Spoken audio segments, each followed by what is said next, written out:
The Man of Tomorrow is here for a little Star Wars update. We have our December 2017 Star Wars update, and man, there is a lot to get into, a lot to cover. I guess I'll just put it out right in front. Look, there's going to be spoilers. Spoilers. If you haven't seen The Last Jedi, if you don't want to know what happens in Star Wars Battlefront II, if you haven't played that, or if you haven't played the expansion pack, that being Resurrection, which also came out on the 15th, you don't want to, you might want to skip this.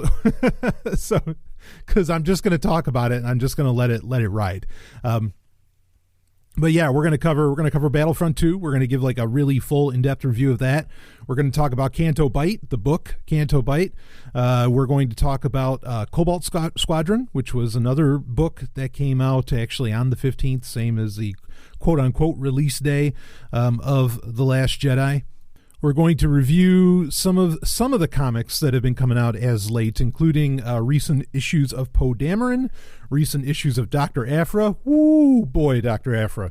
And then also we'll talk about in the main Star Wars ongoing comic. We'll get some reviews in on that. There might be some other stories we'll be able to get into, but not sure that I'll be able to do that. You know, ironically, just as part of an update, so Wikipedia actually keeps a listing of all of the like upcoming books to come out, whatever's coming out over the next few months, whatever they have in their timeline. And it usually goes ahead, about 6-9 months, maybe even a year that they plan out. And I mean, obviously a company like Lucasfilm has this stuff, pretty well mapped out, and really mapped out deep.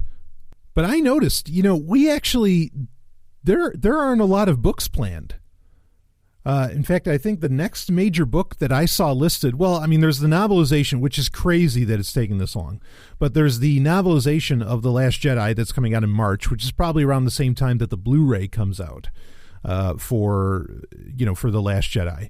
So, and why the reasoning behind that, I have no idea. The junior novelization came out on the 15th for The Last Jedi, but I mean, this is more of that weirdness, and I don't. The only thing I can figure is it was some kind of spoiler control. But why not then? All right, fine, then push it off till January. Why go all the way to March to wait for that? Really annoying. Or it's a way to try and force ticket sales. I mean, I don't know. I don't know what their thinking is here. But anyway, the other major book to come out doesn't come out, I think, till June, and that's Thrawn Alliances, which, of course, is, the number one book that I'm looking forward to, certainly. No matter what they announce, it's going to be the one that I'm looking forward to, because Thrawn, again, is my favorite Star Wars character. But I'm kind of shocked. Like, there were almost no novels, full-on novels of any kind really announced. Now, I don't know if that's because Star Wars is going to be so busy going into May with Solo, with the Solo movie coming out and all of this. I mean, eventually we got to get a trailer here somewhere. But I'm intrigued by the fact that there are no novels coming out. Granted, we were getting like 2 novels a month, like since September. Like, we've really been getting overloaded. So it's not like there isn't plenty to read up on or even catch up on. But yeah, just kind of strange. I mean, and, something else actually that I haven't listened to yet that I guess now I'll get my chance. They released audiobook versions of some of the Forces of Destiny. They released book versions of some of the Forces of Destiny short episodes that we reviewed last month. And some, like, they expand, like the stories are expanded. There's more lines and everything in them, and they actually made audiobooks, at least of the first couple volumes of them. And they made an audiobook, and there's more. Those are some of the things that are coming out. There's more novelization, shall we say? Obviously, they're for like junior readers, but more novelizations of Forces of Destiny episodes to come out. Hopefully they'll come out as audiobooks as well. Otherwise I'll just read them flat. But I'll be checking those out, and I'll do a bit of a review on those. But those are things that I have not listened to yet. I can't imagine they're that long, though. And then there is the book series, which I'm pretty sure does not have, well, actually I know it doesn't have an audiobook to it. There's the Adventures in Wild Space, which this is interesting. These are more kind of kiddish, again, junior novels or whatever, not even young adult, but junior novels. But I want to check them out. I love the concept of wild space in Star Wars, like, which is just this part of the, it's not even the unknown regions. Wild space is something completely different. In fact, I've been writing for a better part of a year. I've been writing a audio drama for Star Wars. Some of you listening may know about it. I'm actually going to, this is going to be a full cast affair.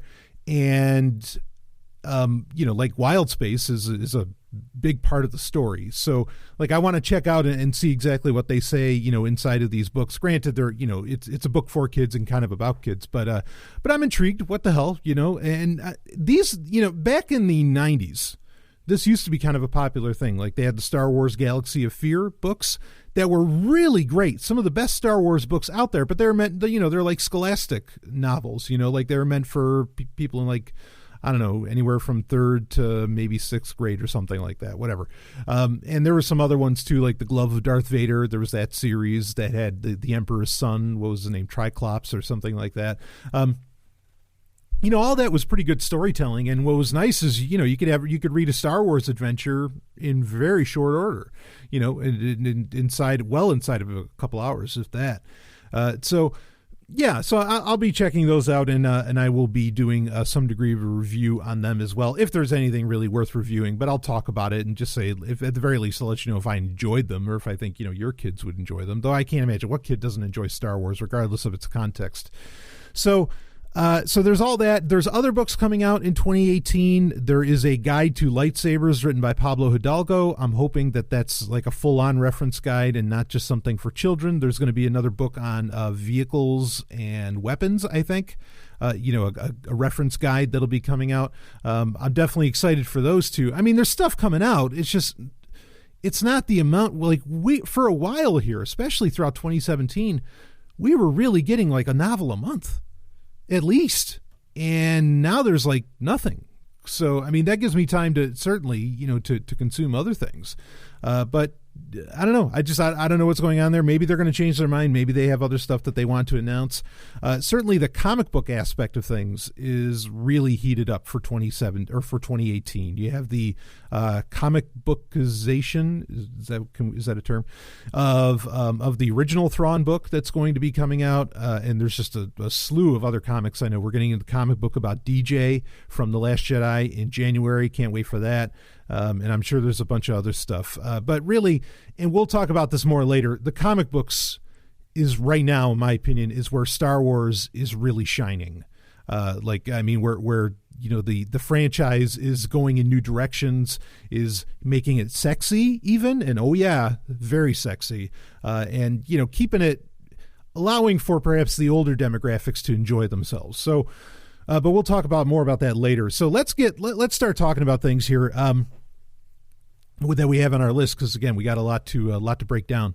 So let's start it off with probably the most contentious, outside of perhaps the movie The Last Jedi itself, perhaps the most contentious subject in Star Wars fandom, that being Battlefront II, the video game Battlefront II from EA. So I gave a whole rant about all the bullshit that they were doing with their pricing structures and all on the loot crates and all that other stuff. Just insane crap that they had been pulling. But I'm not really going to talk about the multiplayer, because I think the multiplayer is still is really taking shape. Even though there was, if you bought, so I bought the what is it? The Imperial or the Elite Trooper Deluxe edition of it. Okay. On Origin. So that was like $80, I guess. I bought that months ago. I had that pre-ordered. And if you bought the Elite Trooper edition, you got the, season pass for free, and you would get all future content to be released, supposedly for free. And so on the 15th, there was a major expansion. There was the expansion to the single player, that being Resurrection, which gave us, a few more missions, and with Iden Versio. And then there was stuff added into the multiplayer. So the multiplayer I haven't messed with a whole lot, because I was really more interested in playing this game for the single player anyway. So that's mainly what I'm going to center on with my reviews, the single player and story overall. as far as reviewing the game itself. So we're not going to get into the multiplayer. I might talk more about the multiplayer. I mean, look, if there's time frames where I'm not listening to Star Wars books over the next few months, obviously I'm going to be able to play a lot more Battlefront 2 or, whatever else tickles my fancy. I am into a lot more things than just Star Wars. So anyway, so the Battlefront 2, again, we're not going to get into the controversy. We're just going to talk straight up what is the single player like and about the story and all this and how it really fits in with the broader Star Wars canon, because it is canon. Gameplay wise, like it's kind of a shame, really, that there is so much negativity that really has to do with the multiplayer.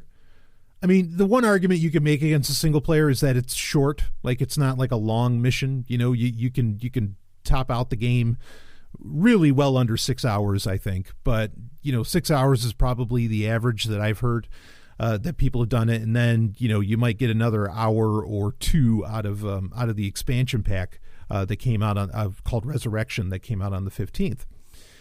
So, you could argue about that, but otherwise, like, the gameplay is awesome. The controls, very fluid, very solid.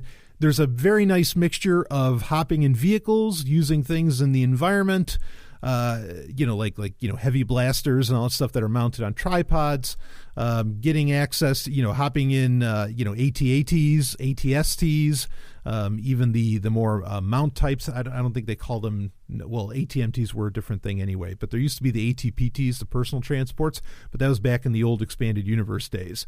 That was from the Heir to the Empire trilogy. So I don't know exactly if they call it that, but regardless, there's lots of vehicular stuff that you can kind of get into with it. As far as the space battles go, you hop in TIE fighters, you hop in X-Wings, you hop in all that, and you get to fly them around, and it's very satisfying space combat, in my opinion. It's not TIE Fighter. Like, it's not as good as the game TIE Fighter. It's not a full-on flight sim, but it's very satisfying in what you get to do. And, I mean, it feels a little on rails, but not, you have enough control to where you get to have a really good time with it. And the interesting thing, and if I were to level a complaint, and this has more to do with the story than anything else, and there's another complaint to make about the story, but we'll get into that. If I were to level any complaint, it would actually be that the entire, not counting Resurrection, not counting the expansion, just the single player campaign that you go through, it all happens within a literal year.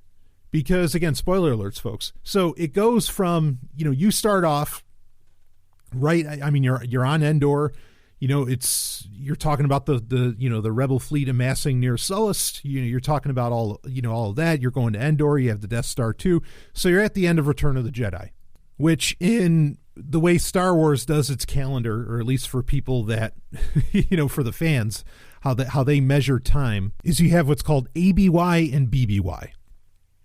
So ABY means after the Battle of Yavin, which is Episode 4, A New Hope, right? The first Star Wars movie.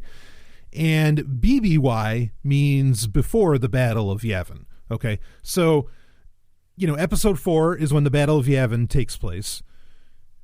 Empire Strikes Back takes place like 3 ABY. And then Return of the, or it's like 3.5 ABY, whatever, or yeah, like 3 ABY. And then Return of the Jedi is 4 ABY. Okay. The Battle of Jakku that you keep hearing about in The Force Awakens and never gets mentioned again, even though it's this major galactic conflict as far as in the movies go. The Battle of Jakku actually takes place in 5 ABY. So it's just a year after, okay, Return of the Jedi, that this huge battle that ends up, being the formation of the New Republic in a very real sense, and the complete end of the Galactic Empire. All of that happens within a year. So a lot of what you read, say in, like with the Aftermath trilogy by Chuck Wendig, which are probably some of the weakest, if not the weakest, books in the new Star Wars canon. When you read those, they, the bulk of that's all happening within like this very short time span, because it ends up on the Battle of Jakku. So there's only a year in between. Now I thought that, and and I can look back. I haven't had the opportunity to look back into it, but I thought that they said that this was going to span many years.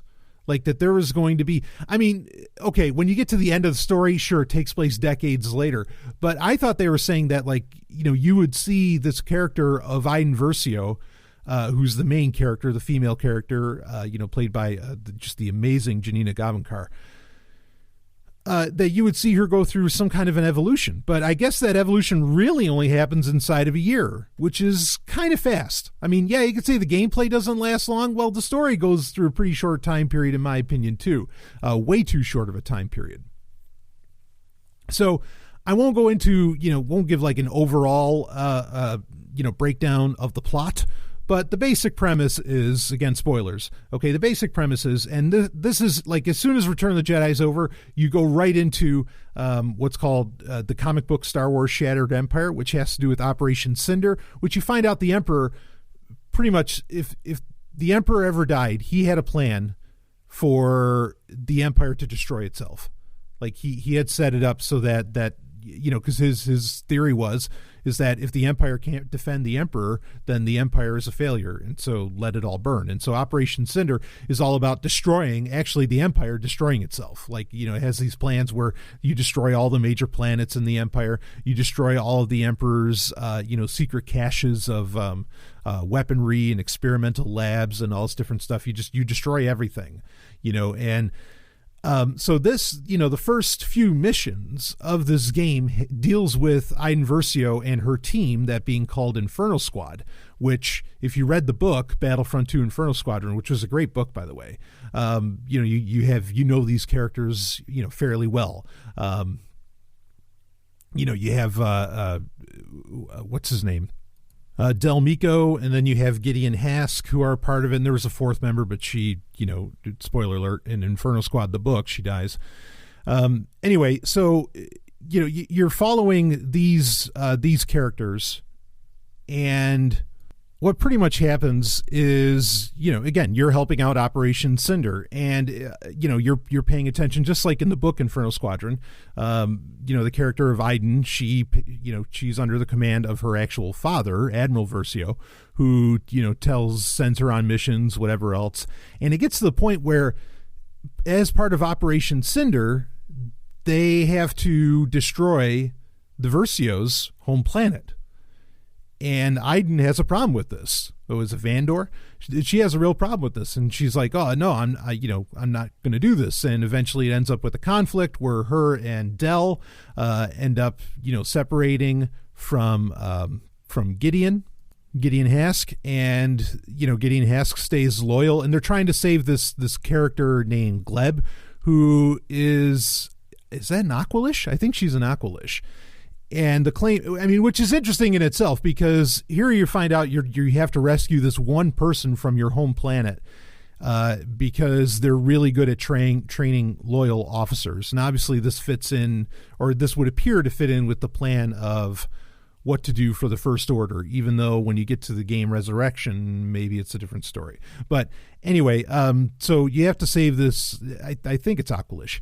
I think that's the race. It's the same one as... what's his name? Dr. Evazan and Ponda, if you remember from episode 4. Ponda, Dr. Evazan and Ponda. Ponda is the one that gets his arm cut off. They look like that. I'm fairly certain that's Aqualish. Anyway, so this, so you save that, but then you end up going rogue, and eventually you end up, leaving the Empire. This happens inside of just a few missions in a very short period of time. Within the game itself, that you leave the Empire. Now, here's kind of problem number one. Okay, and I get it. Like, wow, you're watching your homeworld get destroyed by the Empire itself. The Emperor is dead. Iden, her whole world is turned upside down. For Del, it's a little bit different, because there's a mission where he meets Luke Skywalker when he's trying to destroy one of the Emperor's experimental facilities. Which it's cool to have, real quick, it's cool to have Luke Skywalker to play as Luke Skywalker for a little bit, because especially if, when you go into The Last Jedi, again, spoiler alerts, folks, when you go into The Last Jedi, we don't get green lightsaber wielding, triple black wearing Luke Skywalker. Well, you get him for a little bit, and again, it's canon. You get him for a little bit in Battlefront 2, and it's welcome, and they do a good job with Luke Skywalker. So, Iden just totally, becomes a turncoat. Her and Del Miko, they become turncoats, and they effectively end up joining the Republic or the New Republic or the Rebellion, depending on what you want to call it at the time. Again, all of this is happening between Return of the Jedi and the Battle of Jakku. So just within a year, all of this stuff happens. So now it's a pretty quick turnaround. Now this seems to be the number one complaint with the story, is that in very short order, your character ends up leaving the Empire when the major selling point of the game is that the game is from the Imperial perspective. Obviously it's not. Like, easily 80% of the single player has to do with, has Iden in the rebellion. Okay. So it doesn't, this is just more of, just like I was talking about in episode 256 of Sovereign Tech, where I did my full review of Star Wars The Last Jedi. This is what I was talking about in The Last Jedi. Like, the marketing and the hype machine and the bullshit that Disney, and not just Disney, but even people outside of Disney, that they're peddling is really, like, it's not reality. It's really out of hand. It seems, because I guarantee you a lot of people bought this game because they thought, ooh, I get to play the bad guy. I did. If I knew I was just going to end up becoming a rebel, honestly, I probably wouldn't have bought it. I wanted to do it because I wanted to be a fucking Imperial in the game. And you're only an Imperial, for a super short period of time. And, look, if they didn't sell it that way, as it being, because and I get it, like, this is supposed to be the major hook that you didn't know was going to happen, right? That Iden's going to turn. It's fine that she turns. It just happens really fast in the game. I agree with that critique against it. Okay. Especially since all of the marketing, even at like E3, you had Janina Gavin Carter herself going out in her special forces, because the Inferno Squadron's like this special forces for the Imperials. She goes out there in her special forces uniform. She's not going out there in rebel uniform, which would have been more fitting because that's most of the time what she is. So really, I thought that was kind of annoying. However, if I didn't know that, if we weren't told that this was supposed to be, that the big deal about the game was that you're going to be, was that you get to be an Imperial, you get to be one of the bad guys, and you get the Imperial perspective. The story's great. This is a genuinely great story. Like, the script, the writing, and all that is phenomenal. And honestly, anything that happens after her turn is kind of meaningless until you get to the Battle of Jakku. And let me tell you, this is like the best way to experience the Battle of Jakku, because Chuck Wendig did all right writing it. You get a little bit of it in Legends of Luke Skywalker, and that's a battle that goes on for months, apparently. But regardless, like, this is, you get the full-blown experience of what the Battle of Jakku was like, just how big, of a war that was. And it's impressive. The visuals are absolutely impressive in this. But again, it's a shame that we were sold a bill of goods that this was going to be an Imperial game. It's not. And if it just wasn't sold that way, I think people would have, been far more forgiving of the storyline. Because it's a great story. Like, as soon as, when you start turning over to the Rebellion, Lando Calrissian's in it, and they even got Billy D. Williams to do the voice for it, which is great. Lando is hilarious. Like, there are genuine laugh out loud moments throughout this whole thing. There's the new character of Shiv, who's a Duros, who works with you. He's great. He's really great and just so goddamn funny. You get to play as Leia in it. There's points where you get to play as Han Solo. You get to play as Lando eventually too. So, you get a greatest hits here, and it's forwarding the story in a very real sense. And it gives you a very good picture of what the Rebellion / New Republic struggle was like in that year's time after Return of the Jedi all the way up till Battle of Jakku. It does a much better job of telling you that and giving you interesting stuff to chew on than, say, the entire Aftermath trilogy does of novels. So it's totally worth it. The story is great. It's just, I think people were annoyed at the story because they were told they were getting one thing and it ends up being another. And, that kind of bait and switch without any lead up or without enough time, it just feels really annoying. And I understand that. But man, I mean, once Lando's in there, like you're hooked. Like really, and it you know, with the Imperial stuff too, it was really cool while it lasted. I mean, like, this is really cool equipment they get to play with. Her droid that helps you out through it, that gets to do like slicing and can shock, that can be like a long range weapon. Its name is Dio. That like hooks up to her back on her, you know, that functions almost like a backpack on her. That's really cool. Like, I mean, that's a cool idea. There's a lot of really cool ideas in this.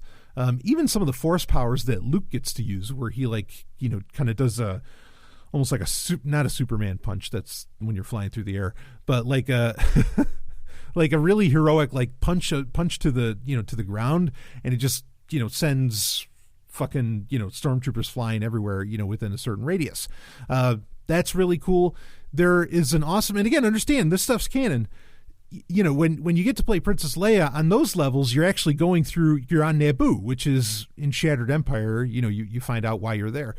So there's a lot of this game pays homage to the prequels, which I also thought was very nice and was an excellent inclusion within the story itself. Like I said, the story's great. Just, you got to get over the hump that, no, this isn't really an Imperial story.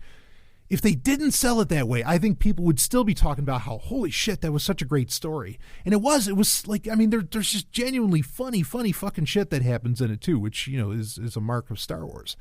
Or at least everything except maybe the prequels. But,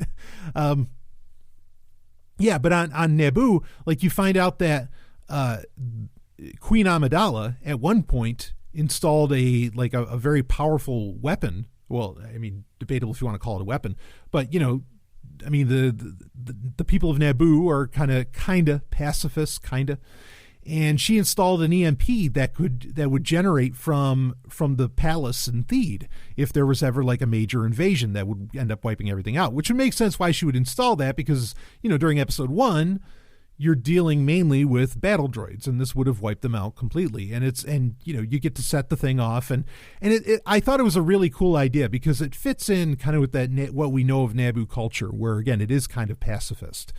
You know, you'd use an EMP to just disable everything. I mean, it was, yeah. There's so many cool things that get done with this storyline wise that I really dig.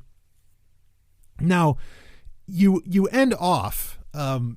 You know, at the end of it, the Battle of Jakku is won. There's no spoiler alert there. You've already known that that's been true since The Force Awakens, okay? The Battle of Jakku gets won.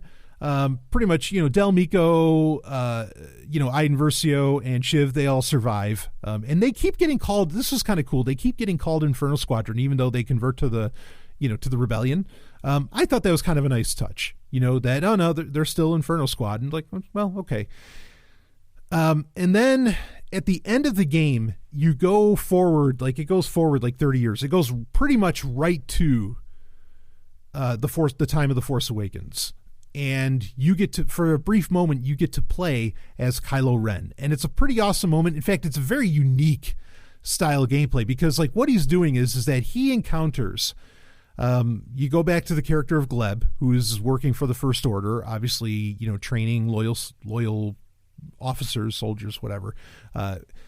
And you find out that like they pretty much, so Iden Versio and Del, they end up having a daughter. Okay. Her name's Zay, and they don't stay in the Resistance. They don't join the Resistance. They're just kind of doing their own thing. And for whatever reason, Del gets tricked to land on a certain planet, and he becomes a trap for Gideon to eventually like get his revenge on Iden Versio. So a lot of that is about Hask, you know, getting his revenge. So Kylo Ren comes to find out about the status of all this different stuff and what's going on. That's how Hask ends up. It looks like that's how Hask ends up there as well. It does. They don't give a whole ton of story on that. But when you're playing Kylo Ren, so you're trying to get information about the map of Luke Skywalker. That's what Kylo Ren's trying to do, and he's trying to get it from Del Meeko. And you know, Iden and his daughter are off somewhere else. So when he does that, it's him like doing his mind trick that he does in in The Force Awakens, where he tries to like extract information from your mind. And you get to play effectively in Del Meeko's mind. And so you're going through, you kind of go backwards through the entire game again in a very short way. And it's all like, it's supposed to be representing Del Meeko's mind fighting off Kylo Ren's influence, which you'd think if Del Meeko, since he was part of Inferno Squadron and Imperial Special Forces, he probably has some advanced anti-interrogation training of some kind that maybe would help him with this. I don't know. But anyway, so you get to go around as Kylo Ren, and like the whole level as you're doing this, or levels, like they're all kind of wavy to make it look like you're in the mind, like, and it's kind of psychedelic, and it's a really neat idea. Like I got to give them credit for being very creative with doing that. Of course, what ends up happening is, according to, well, what ends up happening is he gets, Kylo Ren gets the information that he needs from Del Meeko. Then, then Hask comes in, and Hask ends up offing Del Meeko, and Del Meeko dies. Okay, he survives everything that happens all the way up to the Battle of Jakku, all the way up to the Force Awakens, and then he just gets offed by Hask, who's now, a bigwig in the First Order. And so, in Hask's plan is that this will bring, Iden Versio to him so that he can get his revenge on Iden. And so that's where Resurrection picks up. Resurrection picks up right after that, and and this is the expansion pack, and it opens up with Iden and Zay, her daughter, her and Del Meeko's daughter, flying around in X-Wings. It's a pretty cool sequence, and so you get to open it up flying X-Wings, and that's pretty nice. And then they get a message from Shiv, and they're like, well, what happened to Del? We don't know. We just found his ship, the Corvus, kind of floating around, whatever. And it turns into this big mission where they end up running into Hask, and they end up finding about what is called Project Resurrection, which is the training program for how the First Order steals children, much like they did with Finn, right? Steals children and trains them to be stormtroopers and officers and whatever else. And that's what Project Resurrection is. And so the whole thing is trying to get all of this information about Project Resurrection, and also they find out about Imperial Dreadnoughts, which is what The Last Jedi opens up with, all of the schematics for a Dreadnought, and getting all of that to the Resistance, okay? Now, here's the part that sucks. So you end up with a much older Iden Versio, right? Because obviously this is taking place, almost 30 years later from when from the game originally ended, or, well, from when the Battle of Jakku ended. Obviously, the game did end around the time of The Force Awakens when you fast forward to the death of Del Meeko. And this... They kill Iden Versio. Like, the mission is a success, and obviously this makes sense. This is how the Resistance finds out about, what to do against a Dreadnought, and that leads directly into the opening of The Last Jedi. Kudos to them for that, because, all right, how did they know how to use these bombers? How did they know, how exactly did Poe Dameron know, like where to shoot and what their weapons were capable of? They knew all of this because the weapons were stolen from Hask's main Star Destroyer by Iden Versio, Shiv and her, not Sheev, but Shiv and her daughter Zay, who, Shiv is in the Resistance. Zay ends up joining the Resistance at the end, but they kill Iden Versio, and I'm like, oh, what the hell? Like, could we stop just like offing characters? And it honestly, it felt kind of cheap. So, but what didn't feel cheap, I'll tell you, is Leia appears in it.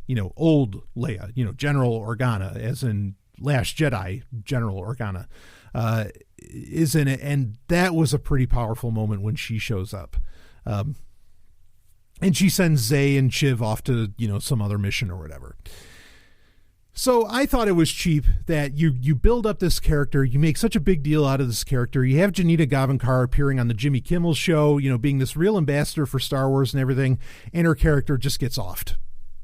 We've got like 30 years to play with the character and maybe to find out more. But this is another problem with the game, with Battlefront in general, with Battlefront 2 in general, is that the single player, like, it's so well done. The story is so great. Even Resurrection is a pretty good story, even though it's just kind of bonus missions and it doesn't necessarily add that much more other than the final fate of Iden Versio.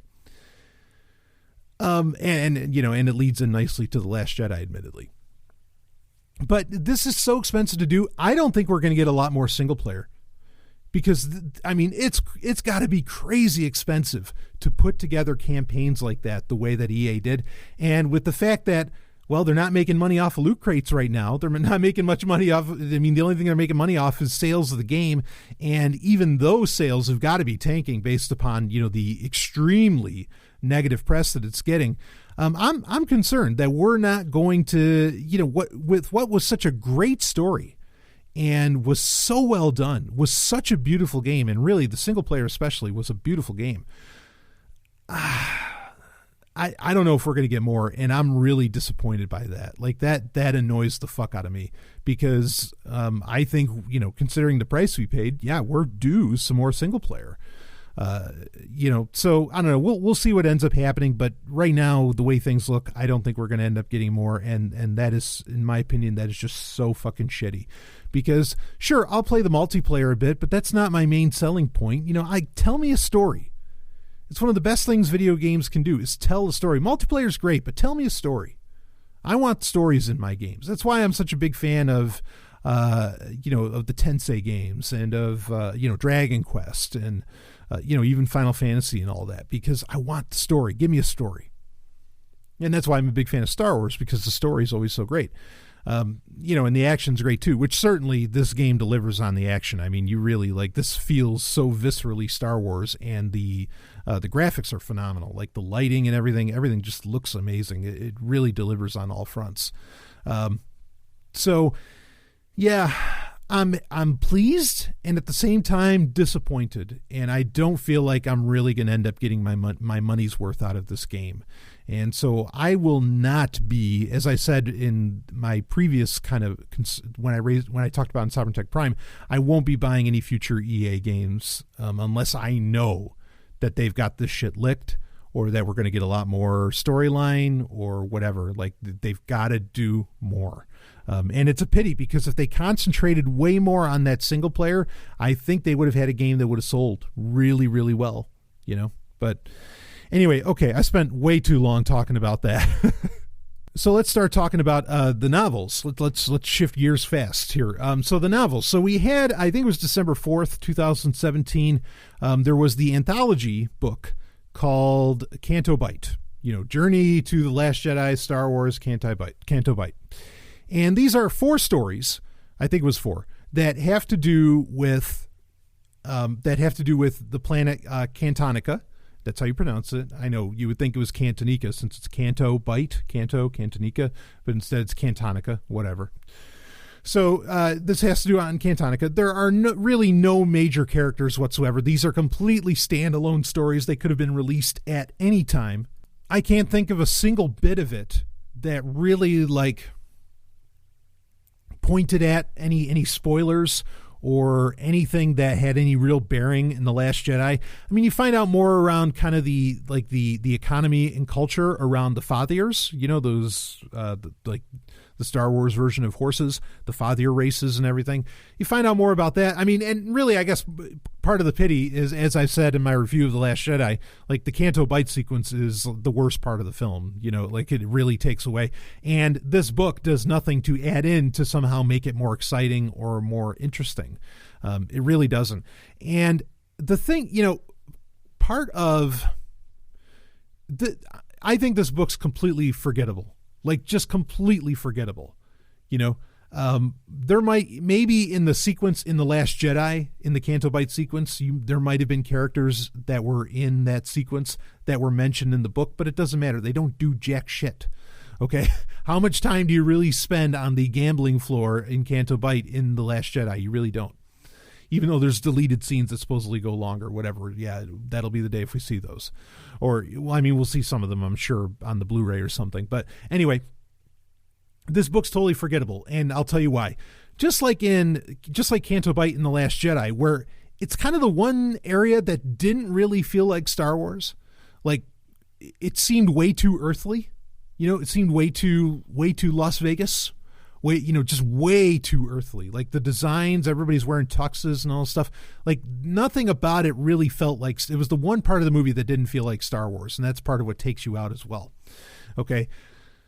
I would not be surprised Now, there's like 4 different authors for this book, for Canto Bight, because, again, it's an anthology, so there's 4 different stories. I seriously would not be surprised if they took some Las Vegas pulp novels from the 50s and they just really cleverly, and look, people actually do this sort of thing on like on Amazon, and, you know, with Kindle books and even with audiobooks and all this, where they will use software that will just change the names in a story and then they'll resell the book. It happens all the time. It's really like, and people make money doing this sort of thing. I wouldn't be surprised if they just took some gambling. I mean, like, there's no starship battles. There's nothing about it that makes it Star Wars. They literally could have taken like the plot for Kenny Rogers the Gambler, one of those movies, because there's more than one, right? You know, and just put it on Cantonica and change the name of a few things, and boom, you've got a Star Wars novel. This was such a cheap cash in my opinion. Like so there's 2 things of any kind of interest. Like I said, there's the fathier, culture around the fathiers, and then it does bring up sabacc, and it kind of gives you the rules for sabacc, which this book, speaking of rules, follows the rule of just about every other Star Wars novel. There's only something interesting that has relevance to the entire Star Wars universe in the last chapter. And in this one, it's no different. You get an explanation of how sabacc is actually played in this book, okay? And that's kind of interesting to finally hear. Like, I mean, and they give very specific rules in it. And so obviously, you know, Disney at some point is going to make it either a big part of their, you know, whatever their attractions, you know, that you can go to at Disney World or whatever, or they're going to sell it, you know, they're going to sell sabacc and try and make it a thing with the kids. I mean, you know, I don't know whatever, teach kids to gamble. Okay. So way to go, Disney. You're really, you know, putting up those high morals. This book is totally forgettable. Totally forgettable. It was a complete waste of time to listen to. I didn't expect much from it, so I guess my feeling of disappointment is kind of assuaged, because I just kind of figured, yeah, this isn't going to be anything interesting at all. And the fathier races are, just put in the pod races, man. Why can't you have pod races? Then at least it would have been exciting. Just like most people admit that if there's one scene or at least a lot of people that I've encountered, they'll admit if there's one scene of episode 1 that was actually really cool, it was the pod race scene. You know, and I agree. I think that was really cool. Do something like the fathier races were boring as fuck, whether you read them or you watch them in The Last Jedi or whatever the fuck's going on. It's just bullshit. And so, yeah, if they put pod races in the book, they could have had something. But then they probably wouldn't have been able to just, I don't know, again, just copy and paste from some book about Las Vegas in the 50s, you know, and put it into, you know, put it on in Canto Bight instead. This was really, really ugly business, in my opinion, on Disney's part. They should frankly be ashamed of themselves. And in fact, they did a blog post on StarWars.com about it, saying like the 5 reasons or something that you should read Canto Bight, probably because they knew nobody's going to read this fucking book because it's stupid. I mean, you know, the writing's serviceable, but I mean, like, you walk away with practically nothing from it. So dumb. Oh man. So please don't bother reading this book. Unless you're a completionist like me, where you just have to ingest everything, which that can be a curse as much as it can be interesting. You know, please don't read this. It's just not worth the while. So, okay. So there you go about Canto Bight. And this falls in, I mean, and hey, I don't know, you know, maybe Disney is running, maybe this is why there aren't novels coming out. Too many novels coming out next year. Maybe they're already running out of steam. I don't know what the fuck, and which is hard to believe.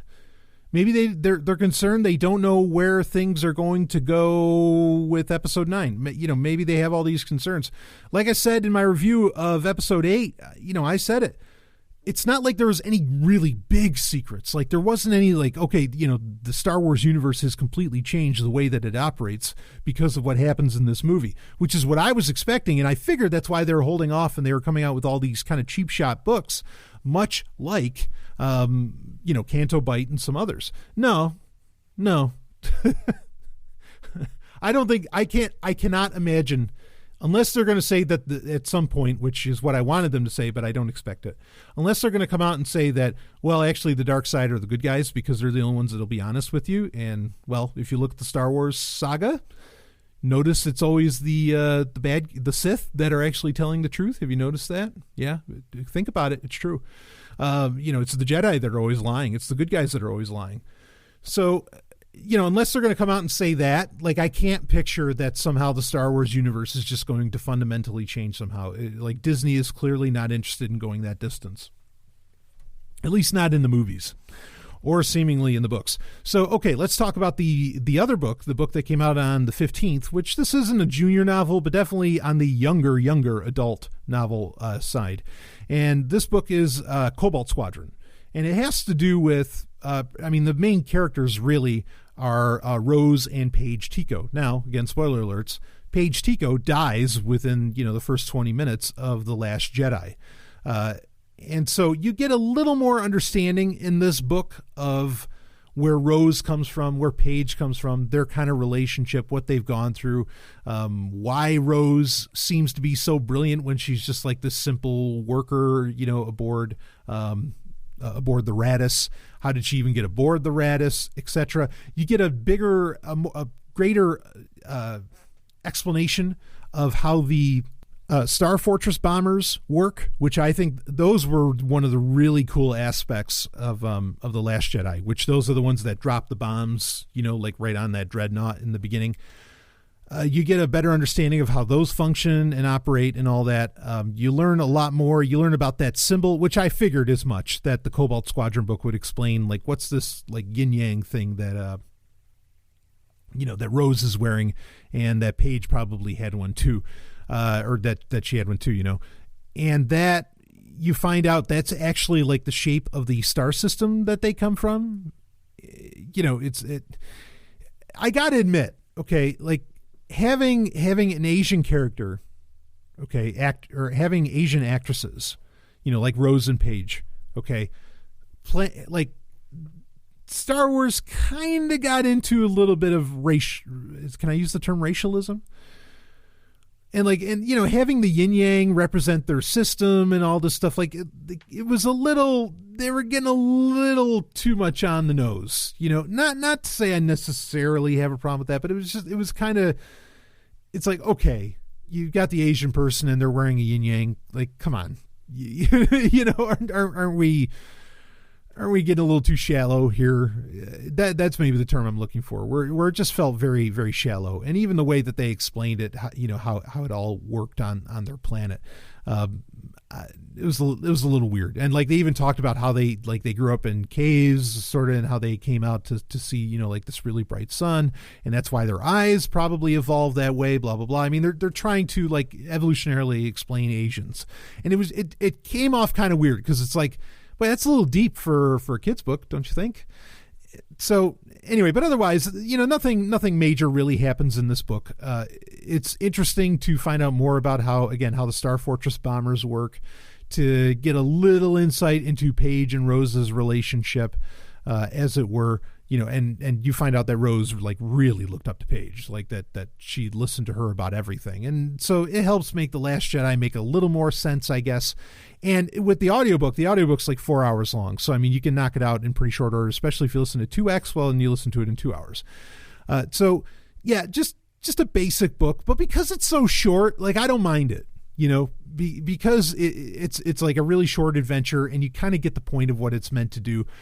I didn't mind it so much. It's not great. It's totally forgettable, but it's kind of interesting. And not to say that these, because it's short, that it has to be forgettable, because there's the series of books called Before the Awakening, where there's like that pre-story about Poe, and then there was all the little stories took place before The Force Awakens. There's the one about Poe, there's the one about Rey, and then there's the one about Finn. And the story about Finn in Before the Awakening, which was meant more for kids, or for junior readers, was awesome. Like, it gave you a ton of insight, because you find out that Finn's actually kind of a badass, and the fact that he ended up working, sanitation and whatever else was because he just really, he didn't have that killer instinct, more or less, but that he was like a really great fighter and was like top marks and top of his class. And so it helps make the character of Finn, a lot more believable. And it also explains, the encounter with Traitor in The Force Awakens, which was an awesome moment, right? And how he knew very well who Finn was, and they constantly fought for being top of the class. So you can get into some very deep stuff with these shorter books, but this one didn't do it. It was just but at least it was Star Wars. It wasn't like Canto Bight where it could have been anything. You could slap any name you want on that, and that book series would have fit. Or that book anthology would have fit into just about any universe you could imagine. Could have been a Star Trek book for all it was worth. So anyway, yeah, that's the deal with those two novels. Let's talk a little bit about, we got about 10 minutes left. Let's talk about what's going on in the comic books, which is thankfully becoming the most interesting part of the Star Wars canon. And I say thankfully because we get these comics, there's like 3-4 different series, and, we get them, once a week. I mean, these are constant new stories that keep coming out that have a lot of interesting bearing. So real quick, the second volume of Darth Vader has been going famously. I'm really enjoying the story with Jocasta Nu and all that, and maybe I'll give a fuller review in January when we get some conclusion to that story, because the comic books, they're doing it like what they're calling, they'll have like a storyline that they're running, and then it'll be like part 1, part 2, part 3 with each, so even though you're within a comic book title, like say Darth Vader or Poe Dameron, there's mini series within each of these, and that works fairly well. As long as it doesn't go too long, it works fairly well. Especially if you go back and read them kind of all at once, then it works really well. But, for the monthly model, well, yeah, usually as long as they don't go into like 6, 7, 8 parts or something with a story, it's not so bad. So the Darth Vader novel, or the Darth Vader comic, has been very enlightening. Like I said, I'm going to be, everything you're learning about with Jocasta Nu is, just fascinating. So we'll see how that shapes up. I won't review that one here. But let's talk a little bit about the Star Wars Ongoing comic. That one in particular has, for a few months, they were experimenting with, instead of doing those large story arcs, they were doing like one-shot comics where they had it was one comic, one story. I really enjoyed that. I enjoyed that a lot, and that is unique for Star Wars, even back from the Dark Horse days. In fact, one of my favorite Dark Horse comics was, it was one of, I think it was either Star Wars, or no, it wasn't Star Wars Tales. It was one of the main, it was like issue 26, I think, of the main Star Wars comic, or what was it Star Wars Republic or whatever they were calling it at the time, where it was just this one-shot story about this Jedi who goes to a planet, and it's almost like Legend of Zelda, and he ends up, the princess really likes him, and also, it was just this fun little one-shot story, and that was so great to read a comic book again, where in one fucking comic, you have a complete story. That is so rare. Not just Star Wars, this is true for comics across the board. I get it, the big story arcs are fun, but at the same time, get me back to the days where I get a complete mission in one, I can read one comic and I get one story. So I really like that. It was like issues like 33 to about 36 or 37, I think, that they were doing that. Some of them were highlighting parts of bigger story arcs and kind of showing you what was going on during them. But those one and dones, those were really, really, I liked those issues a lot more than any of the story arcs that the main Star Wars comic has been doing. Now, a great friend of mine brought up a great point, saying that all they're really doing, like the artistry that they're doing in these comics and the main Star Wars comic, is they are drawing over, like it looks like they're drawing over effectively photo stills from the movies, to make them look that much more real. I agree. That is some lazy artistry. That's some really lazy artistry on their part. Why not? And like he said, why not just do it where you just put in the photo stills already? Like, why do the art over it? Obviously there's an answer for that. It's so the background can match, but Like there's comics, what is it, Star Trek New Visions? That's all it is. It's all photo, what they call photo novels. Used to be a really big deal in the 70s and in the early 80s, where you would just take screen caps from episodes of a show and then you would turn it into an original story in, you turn it into an original story, like, and you'd sell it as a novel. It'd be like a picture book, but it was called a photo novel.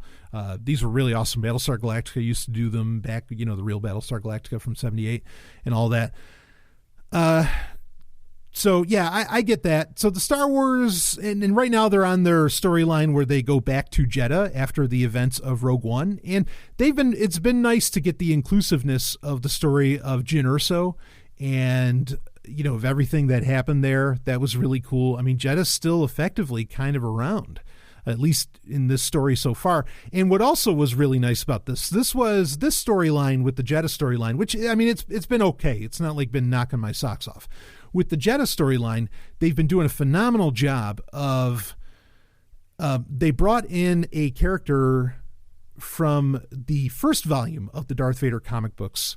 Was it from Sortune? Was that the name of the planet where like they're all they do is mine and they live on this hellish planet, and like the queen of Sortune, I think that's the name of the planet. She comes back in this and she's like playing it up very sexy and everything, and she's referencing what happened between her, like how nothing can scare her anymore because she's already dealt with Darth Vader, had an encounter with Darth Vader and been under his thumb at one point. And oh man, like that kind of connective tissue is really nice. The comic books are doing a solid job of creating an interconnected, storyline and universe that really should be applied to everything happening in Star Wars, the movies, Rebels, the novels, everything. But for whatever reason, it's not. But the comics are just shining as far as that goes. So I've been enjoying the Jakku storyline so far. We'll see how that all shapes up. And I like all the references to Rogue One a lot. So now let's talk about Poe Dameron, then we want to talk about Dr. Aphra. So the Poe Dameron comic, this takes place shortly before The Force Awakens. And it's probably the funniest Star Wars comic out there that, because Poe Dameron is just I got to imagine he's such an easy character to write. Because like you wisecrack after wisecrack and it works, and you can picture Oscar Isaac doing it and it just happens, there have been some interesting things going on in the Poe Dameron comic, some stuff which I thought was, and I mentioned it on Sovereign Tech Prime episode, that I thought was leading towards this big reveal of new interpretations of the Force that I was expecting in The Last Jedi, because right now there's a storyline where they're trying to rescue Lor San Tekka from the Nemodians, which great to have the Nemodians back. Any references to the prequels, anytime the prequels are taken seriously, I'm a very happy person. And the Poe Dameron comic has been doing that kind of right and left. So you have, they're on Nemodia, and Lor San Tekka's there, and he wants to, the idea is that the Nemodians protect, or kind of serve as the galaxy's kind of vault. We protect everything, right? I mean, definitely has shades of like that. There's, what is that, in the second season or whatever of Game of Thrones, there's that black guy who, had vaults full of everything, I don't know, whatever. Anyway, maybe they're trying to appeal to that sort of sensibility, but I don't know. So Lor San Tekka is like he just wants to see, he's not going to steal anything. He just wants to see this artifact. And this artifact, when he looks at it, he says, oh, this is amazing. It looks like it was meant to be activated by someone using the light side and somebody using the dark side.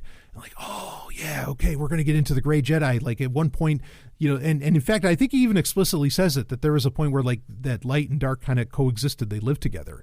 And that's all very interesting stuff. Like those are the kind of reveals. That's the kind of history that I want out of all this tie-in stuff, and that I want out of the movies too, but we just don't get. Again, with The Last Jedi, we learned pretty much nothing about the Jedi. Nothing. And that's bullshit, quite frankly. I mean, when you're going to the first Jedi temple, you would hope to learn a whole hell of a lot more about it, but you don't. Not without reading the visual guide or something like that, which, by the way, when I was going through the visual guide again, I noticed something.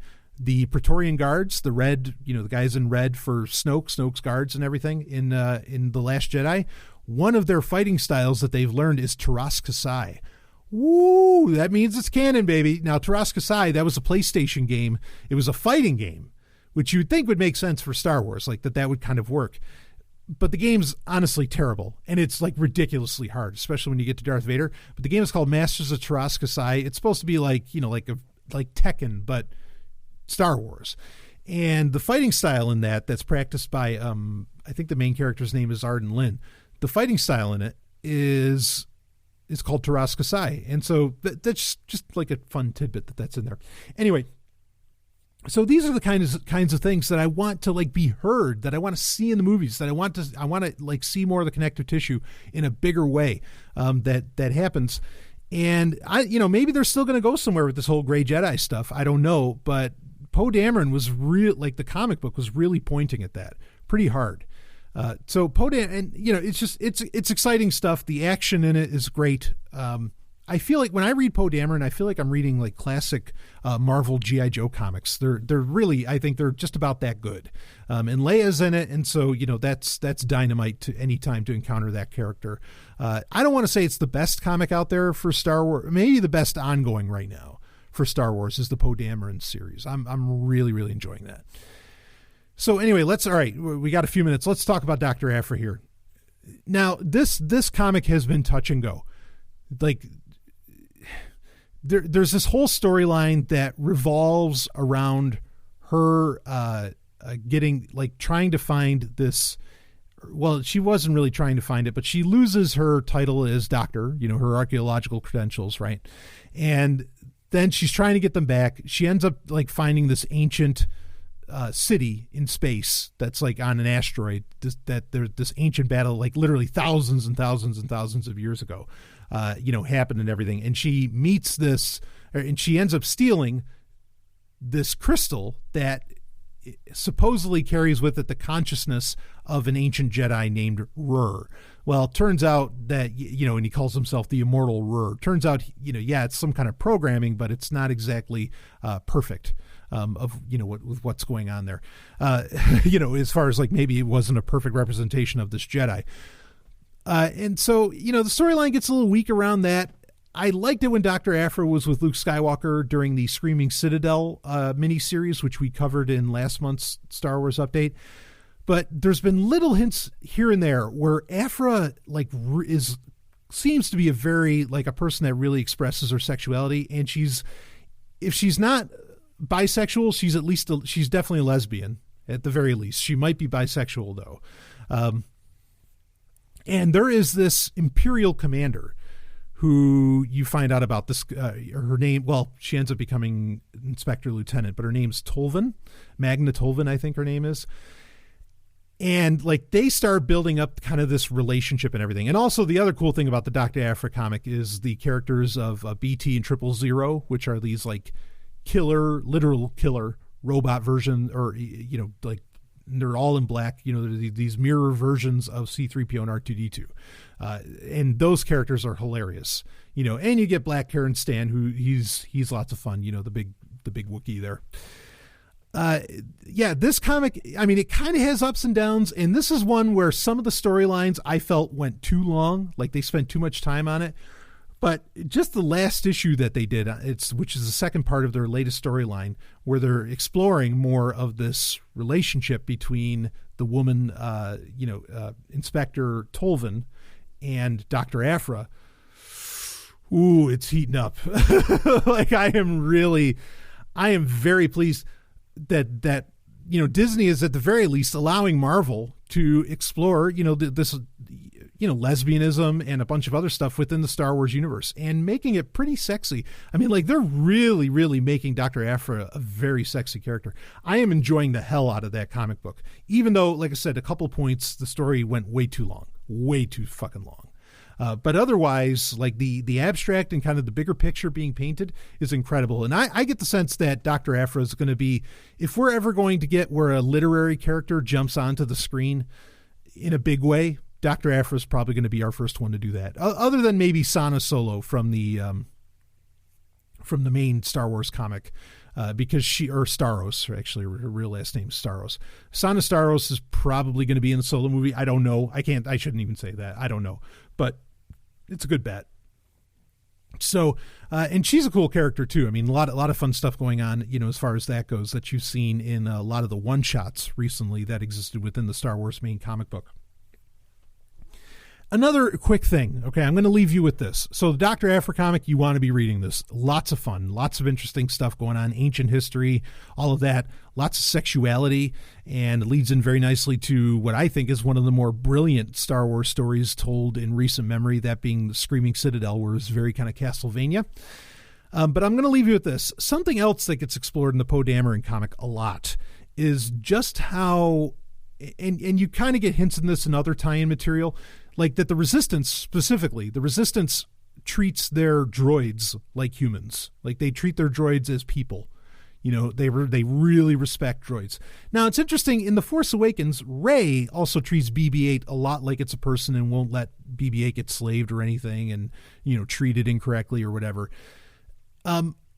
It's almost odd just how much, because like in the Poe Dameron comic, you get a lot of this. And in fact, you find out BB-8 literally has a girlfriend, not a woman, but another astromech droid that is, again, literally BB-8's girlfriend. And this, like, it's getting into, and then you had that weird existential kind of comic that had to do with how C-3PO got his red arm and everything. There is this weird strain of storyline where they are trying, it seems like they're trying really hard to humanize the droids, and where they're trying to make it seem like, hey, we're treating droids like shit. And I don't know if they have some major story plan for the future where there's this like huge droid rebellion and they're going to go all Battlestar Galactica or something like that, like they did in, The Last Jedi kind of borrowed from the 2005 Battlestar Galactica, the piece of shit. The Last Jedi kind of borrowed from that, even though this was interesting. Because how they were, the Raddus, the Resistance could be, aboard the Raddus, they could be traced through hyperspace on Snoke's ship, via Snoke's ship. That was kind of Battlestar Galactica-ish, how the Cylons could track where the humans would end up and everything, and they'd always keep showing up, and they'd keep the humans awake or whatever. Yeah, that was kind of borrowing from that.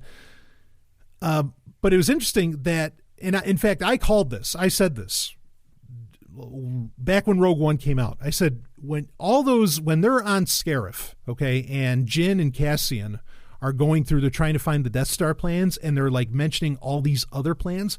I said, whatever they're labeling, whatever they're talking about, whatever they're mentioning, you're going to find out about that in some other movie or in some other book or something like that. Like, they had a bunch of different projects that they mentioned, not just the Death Star. One of them, though, that they mentioned was hyperspace tracking. And so the Empire was working on hyperspace tracking for a very long time. And of course, then in The Last Jedi, well, it looks like they perfected, or at least the First Order ended up perfecting it. Maybe it was because of, like in the visual guide for The Last Jedi, it talks about how, like, the computers that handle the hyperspace tracking,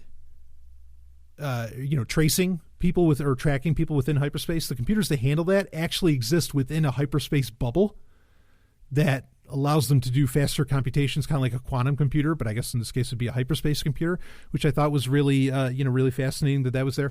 Anyway, that's a tidbit. But the point I was wanting to make, it's very weird that there is this with the droids. They're trying really hard to kind of humanize these things. Part of me wonders if Disney knows that, oh shit, AI is going to become a part, like in real life, in the real world, not in Star Wars, in our real world, that AI is going to become this big deal, and we're going to allow Star Wars to exist because we stood up for the we stood up for the droids, we stood up for the robots. No, I don't think that, but it feels like maybe we're going to end up with kind of a Cylon versus human conflict, and maybe that's something that's coming down the line. There's no point in me being theoretical about it, because Disney will obviously change their mind at the drop of a hat. But this is a big recurring, it's a subtle but large recurring theme throughout all of the tie-in media, that droids should be given a lot more respect than they have. Which is really interesting. And I just wonder where that's eventually going to culminate, when that's going to become a big deal. And it is getting a little odd. Droids have girlfriends now. It's fine, go ahead. But it's just getting a little out there. So anyway, all right, that's it. Went a few minutes longer than I intended with this. that's it for this week's Star Wars, or this month's Star Wars update for December. We'll be covering, because there will be kind of less content out there throughout January. We'll be diving into kind of a little bit of backlog in January, and we'll probably have to do that through much of 2018. We'll see how that all shapes up. I haven't seen The Last Jedi again yet. I still plan on doing that, and maybe I'll do like after I've seen it 5 times review. How about that? And we'll do something like that in a future Star Wars update. So anyway, that's it for this one. Of course, you'll have your Star Trek update for December 2017 coming up as well. We got a lot to talk about in that. And great Sovereign Tech lined up. I will see you on the other side.